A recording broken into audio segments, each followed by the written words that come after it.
Foi et turbulence. Un regard contemporain sur les multiples dimensions de la foi.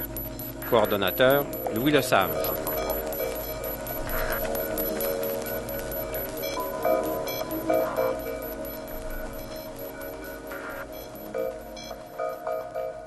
Salutations à tous et bienvenue à cette nouvelle émission. En effet, Foi et turbulence se propose de traiter d'événements, de sujets, d'enjeux qui découlent de l'actualité dans son ensemble. Elle fera aussi place aux discussions éthiques, aux idées théologiques, aux philosophiques et à la vie des églises. Foi et turbulence a un caractère assez original. Elle comprendra 5 volets, soit un par semaine, et chacun étant animé par une personne différente. Alors, je vous donne une petite idée de ce qui s'en vient dans l'avenir. 1. Les coulisses des églises, la semaine prochaine, animée par Sabrina Di Matteo de l'Église de Montréal. 2. Croire d'hier à demain. Francine Robert animera cette émission. 3. Foi et culture. Animation Anne-Marie Lavoie du Centre culturel chrétien de Montréal. Un 4e volet portera sur la foi et les jeunes et sera animé par Laure Martin du Centre étudiant Benoît-Lacroix. Et un 5e, c'est la table ronde que vous allez écouter ce matin, qui est aussi la première émission de la série. Alors, voilà grosso modo ce que nous réserve cette année Foi et turbulence. Et puis, dans quelques minutes, je vous présenterai nos invités de ce matin. Vous écoutez Foi et turbulence. Aujourd'hui, la table ronde.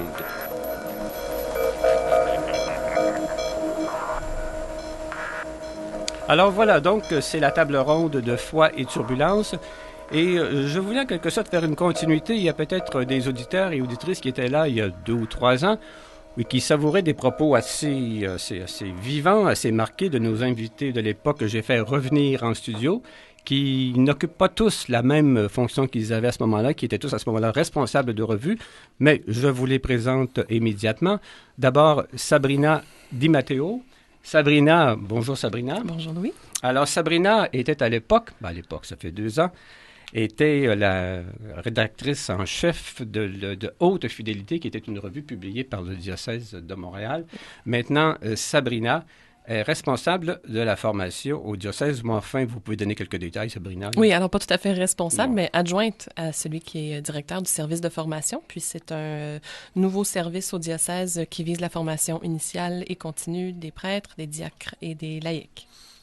David Finn, lui, a fait aussi un mouvement assez important, significatif. David était responsable de la revue Aujourd'hui Credo, une revue par l'Église unie du Canada. Et voilà maintenant David Pasteur.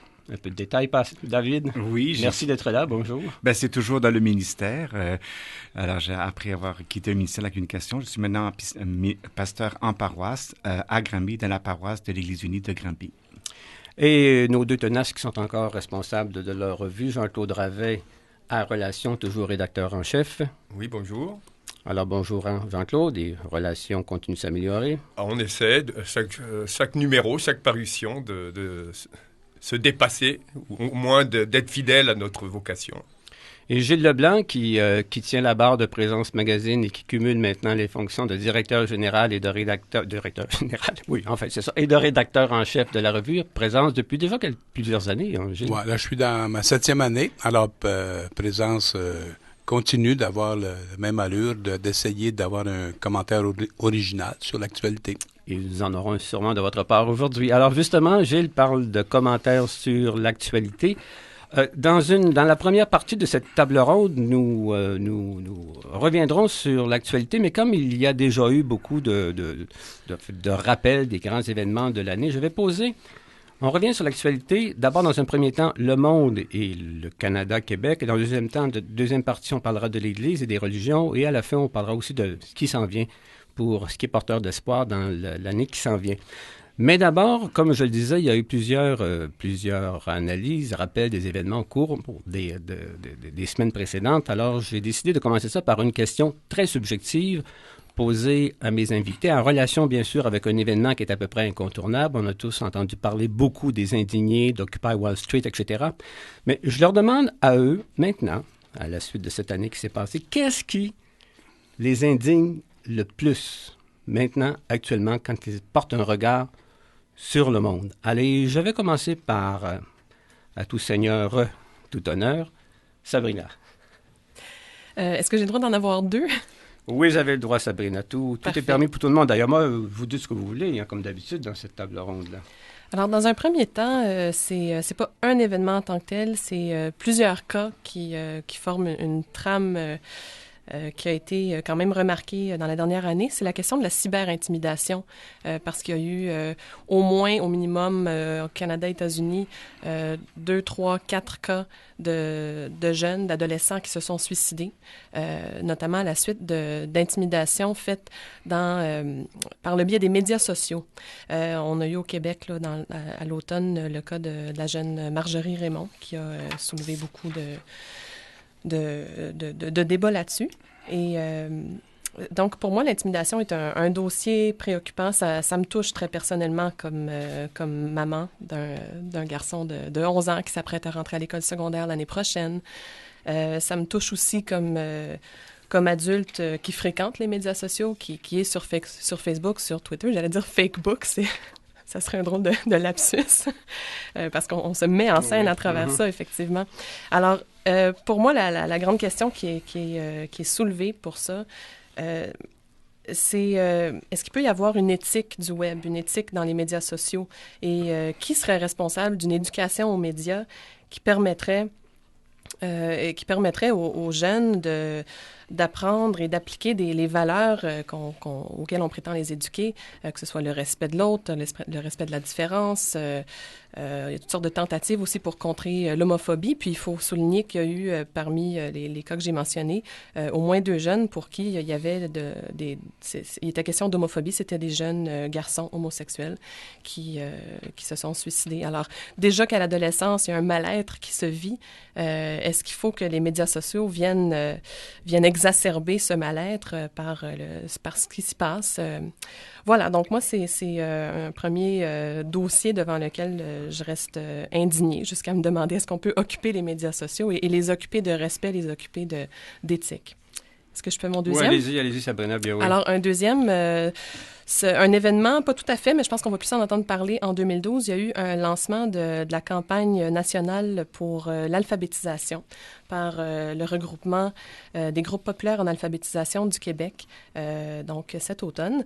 Le Journal Voir avait fait tout un dossier là-dessus, grande page qui titrait « 49% des Québécois ne pourront pas lire ce journal », c'est-à-dire 49%, donc un Québécois sur 2, qui n'a pas les compétences pour accéder à l'information au quotidien et être fonctionnel dans ses activités quotidiennes, aller à la banque, accompagner ses enfants dans leurs travaux scolaires. Donc, il y a tout un cycle de pauvreté, de décrochage qui est enraciné dans l'analphabétisme. Alors, voilà. Alors, Sabrina Desmatteos, donc, pour vous, 2 dossiers qui vous indignent, ou enfin 2 sujets, l'intimidation via les réseaux sociaux, et puis... l'urgence d'alphabétisation. Merci beaucoup. Alors, David Finn. Bien, en fait, de façon assez, peut-être pas trop surprenante, mais 2 ou 3 sujets. En fait, je dirais pas d'indignation parce que je n'aime pas ce mot-là, parce que l'indignation est une émotion et je pense si elle ne... vous n'aimez pas les émotions? En fait, je pense on doit se centrer sur la réflexion, sur la conscientisation et sur l'action plutôt que simplement sur l'émotion pure. Mais peu importe. Le premier, moi, j'avais noté asservissement aux technologies, effectivement. Alors, on sait que en 2011, l'État de Facebook, l'État avec le grand E, le pays, l'État du Facebook a franchi les 800 millions de personnes, donc va sans doute franchir le milliard de membres en 2012. Donc, c'est le 3e État au monde. Il y a maintenant la nouvelle mode qui est le fait de tweeter pendant les spectacles, notamment à l'Orchestre métropolitain, les téléphones, entre guillemets, intelligents qui nous rend stupides de les utiliser en traversant la rue, les GPS, par exemple, qui suivent les consommateurs à la trace pour leur faire vendre pour les pointer là où ils sont à la surface du monde pour leur faire vendre, les faire consommer encore plus. la résolution qui a été proposée par un des journalistes du Devoir de ne plus se lever la nuit pour prendre ses courriels. Je trouve qu'il y a plusieurs... Pour moi, c'est un asservissement aux nouvelles technologies oui, bon, si vous ce mot-là, qui m'indigne, en tout cas, qui me préoccupe énormément. Et un deuxième point, effectivement, qui a un peu rapport à ce que disait Sabrina, c'est l'état du français, en fait. C'est la détérioration du français, la mise à mal du français au Québec, l'anglicisation, non seulement bon, la loi 101 maintenant qui permet les raisons sociales, non pas bilingues, mais pratiquement anglophones ou bilingues, mais notre façon de parler, notre façon de nous exprimer au quotidien. Les gens beaucoup de gens se sont levés, ont fait une levée de bouclier parce qu'on avait nommé un entraîneur du Canadien unilingue anglophone, alors que pour moi, c'est un détail dans la lutte à la protection du français au Québec qui se détériore, de notre façon de parler de français. Et je dirais peut-être aussi, une dernière chose, l'apathie politique et écologique en tout cas, qui est généralisée de plus en plus, mais je reviendrai sur ce point-là. Oui, parce que là, Jean-Claude Ravet, de Relations, bien hâte d'ajouter également son mot, là. Écoutez, je ne serai pas très original, malgré tout, parce que je veux rester fidèle à la prise de position que j'ai prise dans mon éditorial de décembre, Noël des indignés, où je rappelle finalement que nous sommes dans un moment, disons, un signe des temps aujourd'hui que manifeste ce mouvement des indignés. Il y a quelque chose de immensément scandaleux et même de révoltant de voir cette financiarisation de la vie. Non simplement de l'économie, là, parce que évidemment, il y a une financiarisation de l'économie. C'est-à-dire qu'on transforme les entreprises en production de capital sans tenir compte des travailleurs. On peut les renvoyer, on peut même fermer des entreprises qui sont très rentables, simplement pour avoir plus de profit, et de spéculer sur des biens essentiels comme la nourriture. Ça, c'est quand même assez scandaleux. Et cet écart abyssal entre les riches et les pauvres, entre une minorité qui s'approprie et qui jouit de cette transformation de l'économie virtuelle, si on peut dire, parce qu'on joue sur la production de l'argent, par la spéculation. Tout ça a des conséquences dramatiques sur la vie humaine. Mais non simplement sur la vie humaine dans son sens économique, mais dans son sens anthropologique, parce qu'on transforme les êtres humains en simple capital, en simple producteur, en simple moyen de production, sans considération aucun de bien commun, de vivre meilleur, de sentiments, de respect, de dignité. Tout ça est évacué. En plus, on détruit l'écologie, on détruit les écosystèmes. C'est quand même assez scandaleux. Moi, je trouve que donc ça me paraît quelque chose de fondamental sur lequel on doit penser tous nos comportements, tous nos prises de position, toute notre manière de vivre. Et ce petit reste, si on peut dire, des indignés qui rappellent cet engagement fondamental de l'être humain, me semble que c'est un don de Dieu, dans la mesure qu'il nous renvoie à notre responsabilité d'être humain face à ce qui se passe et ne pas laisser ce monde se détruire par une simple logique spéculative. Alors, merci beaucoup, Jean-Claude. On voit que vous n'avez rien perdu de votre caractère passionné et convaincant. Malheureusement. Non. C'est pour notre bien. Pour notre bien à nous à tous. Alors, Gilles Leblanc, maintenant, de Présence Magazine. Oui, alors moi, je suis comme sur la quatrième voie, donc il y a des choses peut-être qui ont déjà été énoncées. Moi aussi, je suis plus ou moins à l'aise avec le mot indigné. Je vais prendre un mot peut-être un peu plus doux, c'est le mot dérangé. Mais Jean-Claude avait l'air bien à l'aise, par exemple. Oui, quel feu. Ah oui, il assume l'indignation. C'est pour ça que je n'essaierai pas de le surpasser dans une indignation totale. Mais il y a un fait que j'aimerais signaler, il y en aurait deux. Le premier, c'est tout ce qui est arrivé autour du tsunami du Japon. L'événement lui-même, très malheureux, mais ce qui a frappé, c'est d'abord, c'est dans un pays plus prospères que d'autres zones comme Haïti ou souvent l'Indonésie, ou des pays qui sont vraiment plus défavorisés, dans lesquels ces catastrophes-là sont désastreuses. Là, c'est au Japon. Donc, ça frappe un pays très fortement industrialisé et ça a frappé surtout dans la question de la zone du nucléaire, donc de l'énergie. Alors moi, cette situation-là m'a dérangé, ça a fait boule de neige partout dans le monde. Tout le monde re-questionne un peu la sécurité pour la population, aussi les mania-projets qui doivent tenir compte d'un paquet de facteurs. Alors donc, du côté énergétique, j'ai été dérangé par cet événement-là, d'abord au niveau humain, au niveau des personnes, les populations qui ont été affectées. Dans les revues de l'année, on a beaucoup parlé, on est retourné sur ces lieux-là. Alors ça m'a dérangé. L'autre point, c'est surtout ici au Canada et au Québec, c'est la fragmentation, c'est-à-dire de la gauche.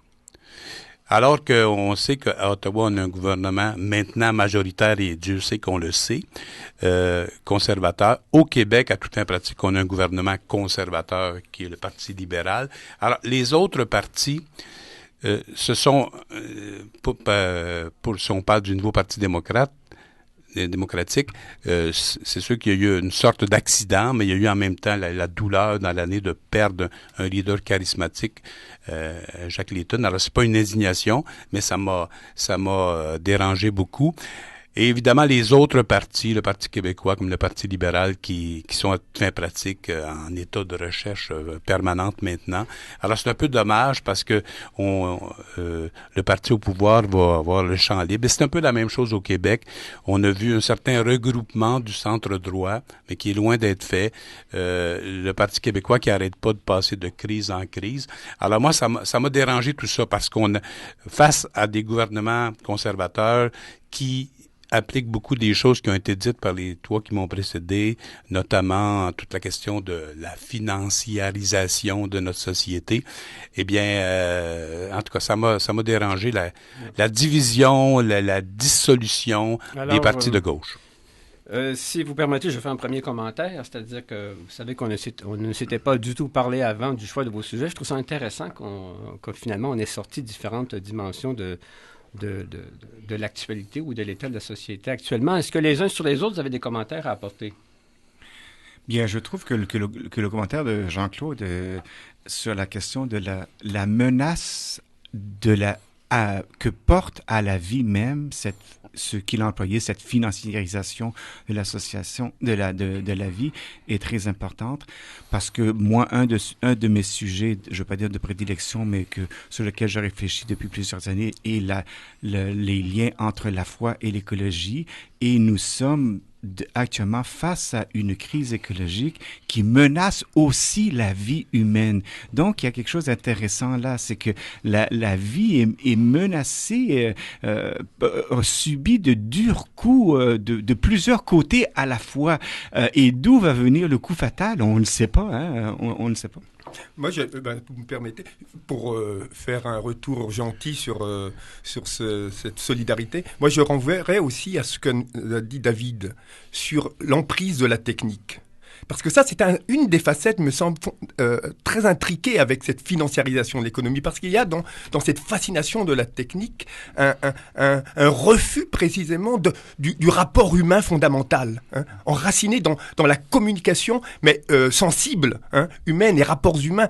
On est en train d'évacuer ça par des simples gadgets qui masquent des rapports humains fondamentaux de tendresse, de sensibilité, de prise en considération de la souffrance de l'autre. Tout ça est évacué par la technique, hein, ce qu'elle nous procure de vitesse, d'efficacité, de rentabilité. Et ça c'est un aspect dramatique, je pense, de ce réductionnisme, hein, de cette logique technologique financière qui finalement rend l'humain tout simplement un simple moyen, un simple outil, une simple occasion finalement de produire et de devenir capital. Vous écoutez Foi et Turbulence. Aujourd'hui, la table ronde.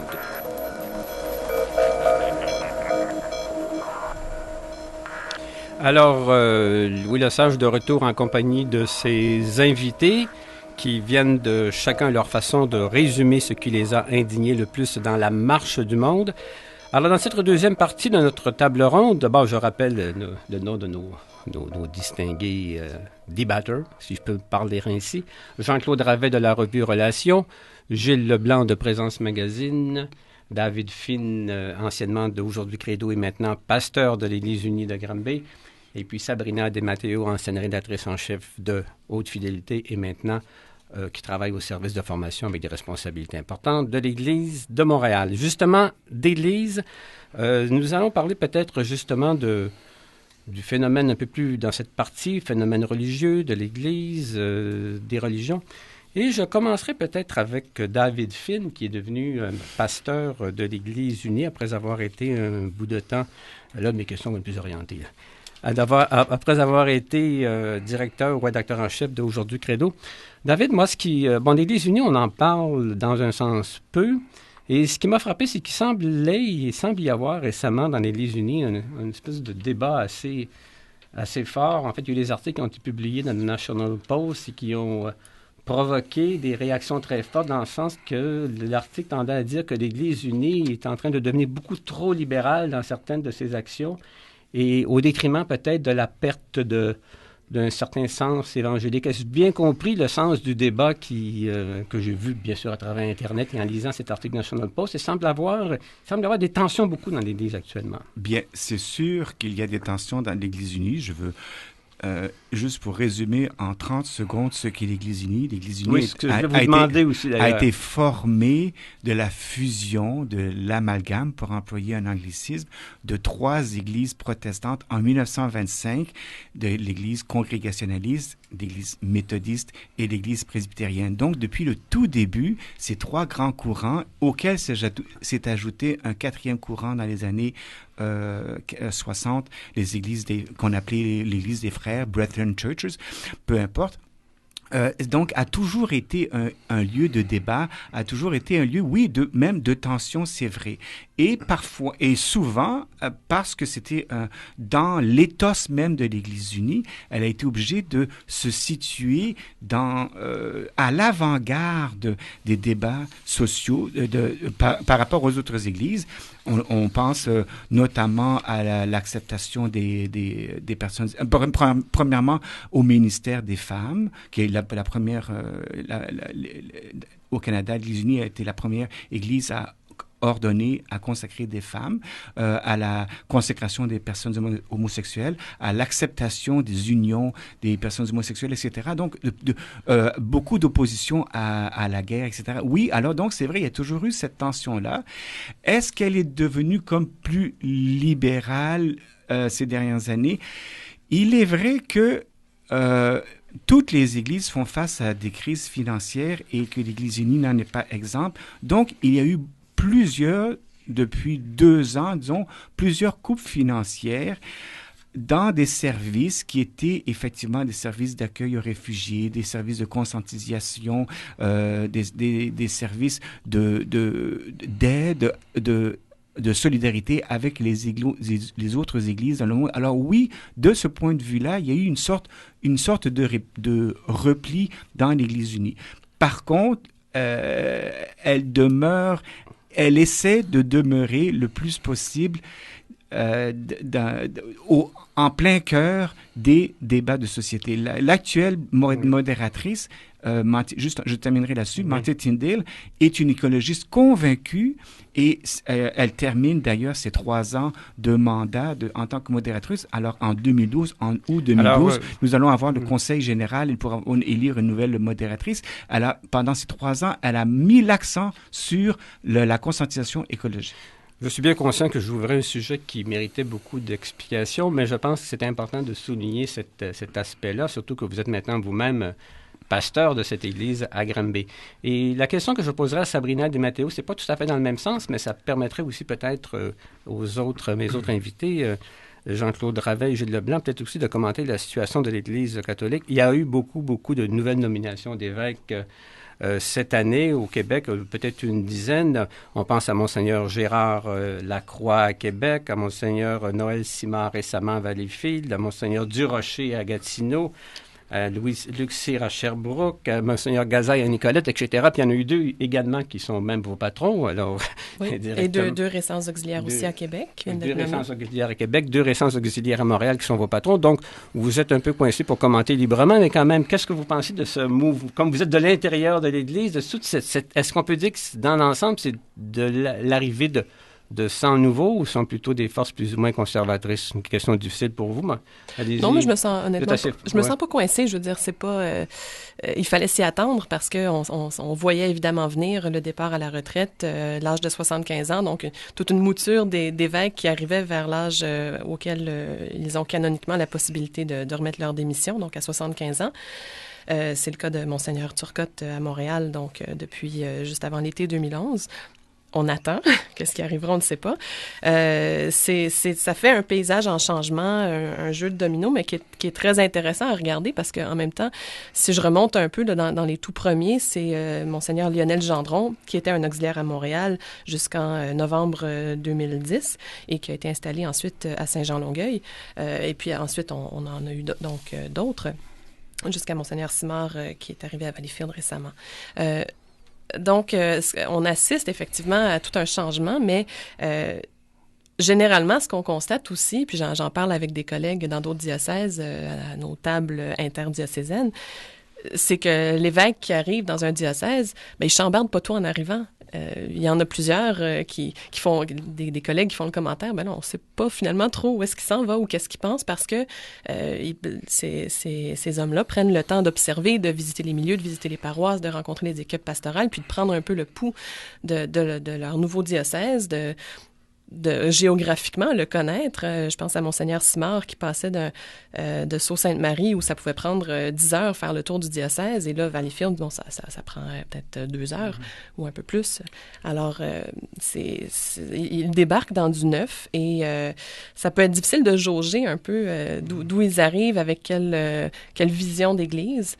Alors, on est un petit peu dans une période où on laisse la chance aux coureurs. Et ce que je trouve intéressant, de mon point de vue, vraiment de l'interne de mon travail au diocèse de Montréal, parce qu'on est en attente de voir qui sera nommé à la place de Monseigneur Turcotte, c'est que c'est sûr qu'il y a une atmosphère d'attente. Il y en a qui pourraient dire, ah ben là, on stagne parce qu'on attend. Mais au contraire, justement, il y a une responsabilisation des gens, et notamment du peuple de Dieu, les laïcs, qui se disent, ben là, on n'est pas pour attendre de se faire mener par le prochain qui va débarquer.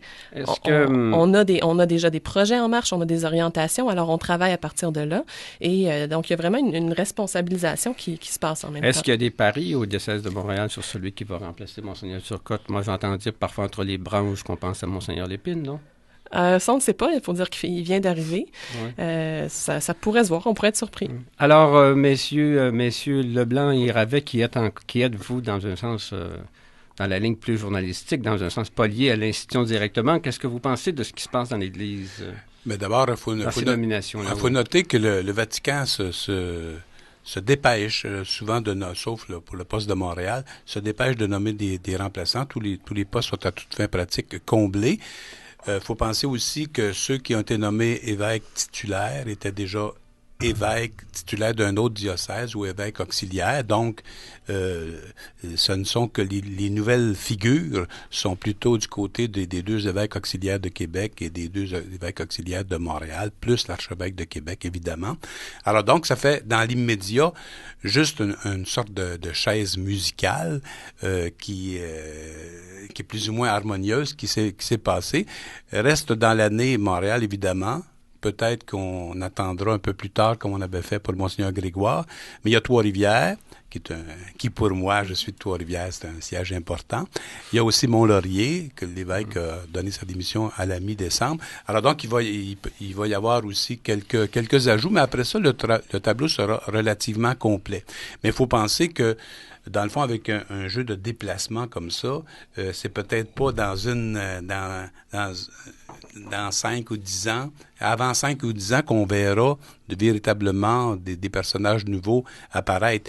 Mais c'est sûr qu'on sent bien que la filière vaticane de nommer des théologiens, de nommer des catéchètes, en tout cas des gens qui sont habiles à des apologètes, ça c'est un mot que j'ai entendu. Des apologètes. Donc, capables de défendre les positions de l'Église. C'est ça. Alors, on voit que c'est de plus en plus dans ce sens-là qu'on se dirige. Donc, c'est pas nécessairement une bonne nouvelle. Moi, je crois pas qu'il va y avoir un véritable renouvellement de l'épiscopat. Et Jean-Claude Ravet, je vous poserai la question avec une petite orientation, si vous permettez. Qu'est-ce qui vous indigne dans tout ça, vous, dans l'Église? Moi, je vais détourner un peu votre question en soulignant deux événements qui me semblent se rattacher et qui pouvaient porter d'espoir malgré tout dans le milieu ecclésial. C'est deux événements qui sont passés cet automne, c'est-à-dire la rencontre d'Assise, le 27 octobre, où 300 personnes de toutes religions, grandes religions, si on peut dire, qui sont rassemblées autour du pape à Assise, dans la grande basilique de Saint-François, et dans laquelle ont participé aussi 4 agnostiques, dont une femme, Julia Kristeva. Donc je pense que c'était la seule femme dans cette rencontre très, très, très, très masculine, et qui me semble porteuse d'espoir, dans la mesure où justement, le pape les a invités comme chercheurs de Dieu, agnostiques, qui disaient qu'on ne sait pas si on croit en Dieu, tout ça. Mais Kristeva s'est présentée avec beaucoup d'autorité finalement dans son discours qu'elle a fait, en disant, en ne précisant pas qu'elle était chercheur de Dieu, mais chercheur d'humanité, et renvoyant justement à cette transcendance qui est dans l'humain, à cette reconnaissance que dans l'humain, il y a une part qui ne nous appartient pas, et que, croyants ou non croyants, on participe de cette transcendance qui doit être mise en valeur dans notre monde précisément, qui est l'abolition de toute transcendance dans la technique précisément ou dans la financiarisation. Et un autre aspect fondamental qui c'est dans la même période, qui est la lettre apostolique, je ne sais peut-être pas le bon terme, Porta Fidei, de Benoît XVI, qui annonçait une année de la foi. De septembre ou octobre 2012 à 2013, un peu à l'occasion de l'anniversaire de Vatican II. Je pense que là, ça donne l'occasion précisément de revenir, mais je pense que là, on a une tendance dans le milieu ecclésial de Rome à dire, c'est l'occasion d'approfondir le contenu de la foi. Mais je pense que en faisant écho à la rencontre d'Assise, on aurait avantage à approfondir le lieu de la foi, c'est-à-dire cette part du vide en nous, où Dieu se loge précisément, et qui est l'occasion de rencontre avec toutes les aspirations, tous les espoirs des hommes et des femmes de ce monde. Sur la rencontre d'Assise, qui a eu lieu quelques 25 ans après la première rencontre, j'aimerais savoir, David, est-ce que vous... croyez-vous à ce type de rencontre-là, œcuménique, interreligieuse? C'est une bonne question. Ou on regroupe des athées, ou est-ce que c'est... Comment vous voyez ça? C'est une bonne question. Le Conseil œcuménique des Églises a été très actif lors de cette rencontre. Contrairement à la première, il y a 25 ans, où il était... je ne sais même pas si le Conseil œcuménique des Églises avait été représentant, mais ils étaient présents. Il y avait des représentants, notamment le secrétaire général qui était présent. Et oui, ils ont pris part à cette rencontre. Il ne faut pas, je dirais, espérer des miracles de ces rencontres-là, non. Mais effectivement, les églises protestantes ont été présentes dans cette rencontre-là, ont répondu à l'invitation qui a été lancée. L'œcuménisme est dans une sorte d'hibernation. Bon, la semaine de prière pour l'unité chrétienne s'en vient. Il y aura une célébration importante à l'Oratoire Saint-Joseph le 22 janvier. Mais sans cette semaine-là, est-ce qu'on parlerait beaucoup d'œcuménisme et de liens œcuméniques dans le reste entre nous? Pas beaucoup. Gilles Leblanc? Oui, peut-être un événement qui a eu lieu surtout au printemps passé, c'est la crise de développement et paix, qu'on a maintenant un petit peu enterré ou camouflé derrière un comité qui étudie les relations entre développement et paix et les évêques du Canada. Mais là, il y a eu tout un débat qui a été public aussi. Est-ce que l'aide qui provient des goussets des catholiques peut aller aider des projets de droits humains, de situations un peu de pauvreté, même si on découvre que les grands principes ou toute l'éthique catholique telle qu'elle est présentée n'est pas nécessairement appliquée intégralement, et la part qu'on donne aux diocèses, aux évêques locaux de se prononcer sur les projets d'aide. Alors c'est un débat qui est pas terminé, je pense qu'il va revenir, mais qui moi m'a attristé pas mal. À cet égard, on pourrait peut-être rappeler justement le fait que Monseigneur Collins de Toronto a été élu cardinal. Hein. Bon, c'est pas étonnant parce que on s'y attendait. Ce qui est étonnant, c'est que Monseigneur de Québec n'a pas été élu. La Croix n'a pas été. Oui, mais je pense que c'est une question justement de cardinaux encore vivants. Enfin, parce que le cardinal de Toronto était mort, donc c'était normal que le nouveau archevêque de Toronto devienne cardinal. Mais je rappelle que quand même, en faisant lien développement épais, ce Monseigneur Collins était un farouche détracteur de développement épais. Hein, et par cette obsession, je dirais, hein, et je pèse mes mots, sur l'avortement, hein, comme étant l'unique question valable et essentielle de l'Église. Moi, je voudrais juste, si je peux me permettre une minute, en parallèle avec cette question de ce qui se passe dans l'Église catholique, je pourrais dire, en tant que protestant, avec un peu d'ironie, Dieu est partout dans notre société. On le voit, par exemple, dans des films qui ont eu un grand succès cette année, là, des hommes et des dieux, pour l'amour de Dieu, et même dans le film Le Vendeur, où on voit un curé bénir les motoneiges, etc. Donc, il y a beaucoup de ces racines, de ces résonances qui reviennent à quelque part.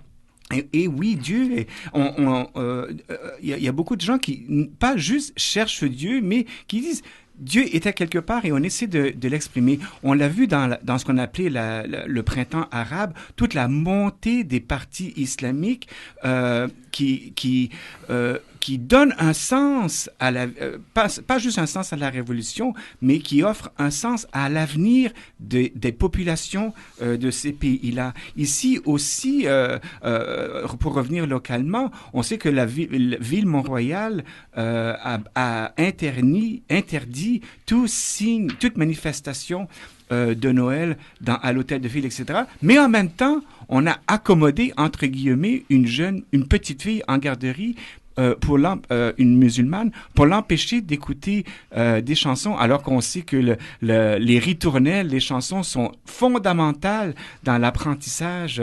des enfants. Alors, il y a plein d'occasions où le religieux est présent dans la vie, dans nos vies. Oui, en fait, on s'engage déjà un peu dans la troisième partie avec ça. C'est des signes d'espoir pour demain. Sabrina, vous vouliez quand même faire un commentaire? Oui, bien, puis ça tombe bien avec ce que David vient de terminer. Je voudrais qu'on garde un œil sur ce qui va se développer cette année au sein du ministère des Affaires étrangères du Canada, sous le ministre John Baird, le Bureau pour la liberté religieuse dans le monde. Et fait intéressant pour la liberté religieuse dans le monde, mais qu'en est-il à l'intérieur du Canada? Ça sera intéressant à regarder parce que quand ça avait commencé à poindre comme nouvelle, on pouvait penser que ça deviendrait un bureau qui permettrait d'asseoir encore plus clairement des tendances un peu évangéliques, intégristes au sein du gouvernement conservateur. La table est déjà mise pour la troisième partie de l'émission. Vous écoutez Foi et Turbulence. Aujourd'hui, la table ronde.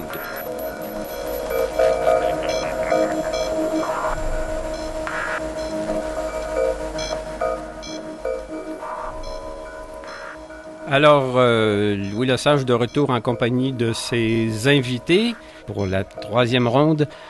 Jean-Claude Ravet de Relations, Gilles Leblanc de Présence Magazine, David Finn, anciennement d'Aujourd'hui Credo et maintenant pasteur de l'Église unie à Granby, et puis Sabrina qui dirigeait Haute Fidélité, qui est maintenant aussi très impliquée dans le diocèse de Montréal. Alors, tout à l'heure, on avait en quelque sorte mis le lit pour la troisième partie. Vous avez dit, David, de Dieu est partout. C'était intéressant parce que c'était aussi le titre d'une chronique dans Le Devoir où les quatre critiques sur les quatre principaux critiques ont tous placé pratiquement en tête de liste 2 films religieux, Des hommes et des dieux, et puis L'arbre de vie. Alors, ceci dit, messieurs, pour l'année qui vient, on a déjà commencé, mais si on regarde un peu ce qui s'est passé dans le monde, signes d'espoir, signes qui devraient être encouragés, comment vous prévoyez l'avenir? L'avenir. Qu'est-ce que vous jugeriez important qui se développe de cette année, tenant compte de l'année qu'on vient de passer? Moi, je dirais que Je ne sais pas si je suis optimiste. Je répète encore une fois que j'essaie de réfléchir le plus possible ces dernières années sur les liens entre la foi et l'écologie. Et l'année 2011 n'a pas été une année très rose. Si vous permettez, David, je souligne tout simplement le fait que vous avez publié un livre, d'ailleurs, sur ce sujet. En fait, 2, oui. Le premier, qui était Les Pagères de la Bible, et le deuxième, Jonas, le prophète de l'environnement. Merci de le souligner, tout à fait. C'est publication d'un livre. Hein. Et il y en a un troisième qui va sortir dans 2 semaines sur le carême, grâce à la maison d'édition Novalis. Mais l'année 2011 n'a pas été très rose. Bon, premièrement, il y a eu beaucoup de catastrophes naturelles, l'ouragan Irène sur la côte est, les inondations de Richelieu, la tempête Wisha qui a fait 1500 morts aux Philippines, mais aussi des décisions de nos gouvernements qui sont, par exemple, le fait de mettre fin au programme conjoint Ontario, Québec, États-Unis sur la protection et la restauration du bassin des Grands Lacs et du fleuve Saint-Laurent. La catastrophe écologique pour moi, au niveau national, c'est la décision du gouvernement canadien de se retirer de l'accord de Kyoto que le gouvernement avait signé en bonne et due forme et qu'il a simplement rejeté du revers de la main. Alors maintenant, il y a une certaine contestation qui s'organise, mais est-ce que ça va donner des résultats?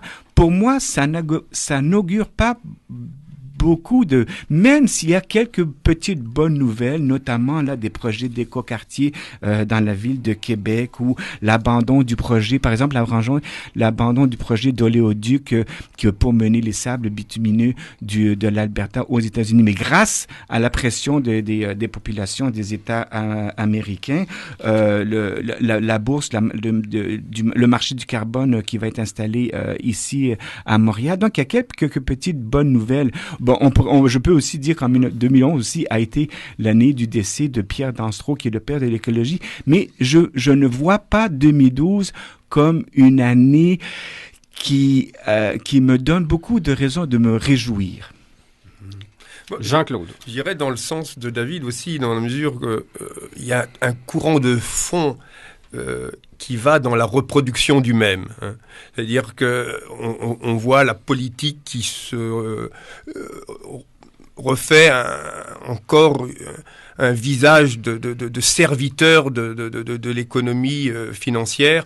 On voit des nouvelles formes politiques qui n'est qu'une autre façon de refaire la même chose et qui essaie d'attirer justement les électeurs, etc.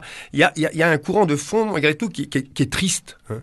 Mais dans le signe d'espoir, c'est précisément dans ce moment de crise, hein, il y a des pousses qui émergent. Et je ramène cette idée de ce mouvement d'indignation d'Occupons Montréal, Occupons Wall Street, qui n'est pas un moment passé, c'est un moment au présent, dans la mesure que il prend à bras le corps les grands défis d'aujourd'hui. Et ça va, on dit, beaucoup d'éditorialistes, de chroniqueurs des grands journaux disent ça c'est un moment passé. On a même mis entre guillemets comme un mouvement de l'année 2011 là dans Time, comme si que ok, on l'a vu, maintenant passons à autre chose, soyons sérieux etc. Non, ça va rester parce que c'est précisément le lieu où peut émerger beaucoup d'espoir. Et on retrouve dans ce mouvement-là, justement, cette réappropriation du rêve, hein, qui a été évacuée. Hein. Là, on est dans le réalisme, c'est la fatalité du réel. Non, là, ils émergent de l'imagination. Et on revient à l'imagination, qui est une forme de foi, finalement, qui est une forme d'espérance contre toute espérance. Et ça me paraît porteur d'espoir. Gilles Leblanc. Oui, alors il va y avoir sans doute que dans l'espoir pour 2012 la phase 2 du printemps arabe. Alors on sait déjà que dans les pays dont les dictateurs ont été éliminés, alors il y a déjà eu des élections, on peut se poser toutes sortes de questions, mais puis aussi, je suis toujours un peu surpris, ce sont des pays où la majeure partie de la population est islamique et puis musulmane, et puis c'est normal qu'ils élisent des partis qui ont ces tendances-là. Tu sais, souvent, on se dit, je sais pas qui pourrait être élu qui serait pas musulman, en tout cas dans des groupes plus majoritaires. Alors, mais ce qui est intéressant, un peu comme Jean-Claude le signale, c'est ce rêve de démocratie qui ne peut pas avoir la même forme peut-être dans des pays à majorité musulmane. Et c'est un peu la même chose ici. Les indignés sont une prise de parole. Il y a eu aussi, il faut pas, il va y avoir quand même des suites à l'élection, pas à l'élection, mais à l'élection de nombreux députés néo-démocrates, députés néo-démocrates, députés néo-démocrates, députés néo-démocrates, députés néo-démocrates,